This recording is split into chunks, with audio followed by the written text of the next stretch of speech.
14 ইঞ্চি ল্যাপটপের মধ্যে gaming laptop কিন্তু খুব বেশি নাই, হাতে গোনা। এবং আবার এটা যদি হেভি পারফর্মিং হয়, লাইট ওয়েট হয়, ঠিক আছে, ওয়েট কম কিন্তু পারফরমেন্স অনেক হাই। 14 ইঞ্চে যে কোনো সময় যে কোনো দিকে নিয়ে যাওয়া যায়।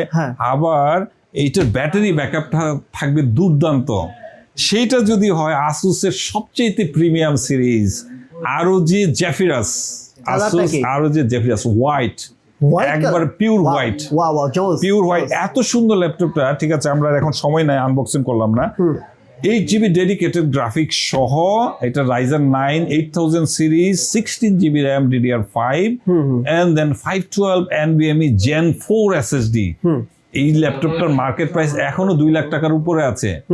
বাট আমি একটা ব্যারিয়ার দিয়ে দিচ্ছি, বলেন 1,65,000 থেকে 2 লাখ এর মধ্যে প্রাইস হবে। কিন্তু শর্ত একটাই, তাকে হইতে হবে বুয়েট, রুয়েট, কুয়েট, চুয়েট, ডুয়েট, যত পাবলিক ইউনিভার্সিটি প্লাস হচ্ছে প্রাইভেট ইউনিভার্সিটি, যারা সত্যিকার অর্থে এই ল্যাপটপটাকে ওন করে, শুধু তাদের জন্য এই প্রাইস।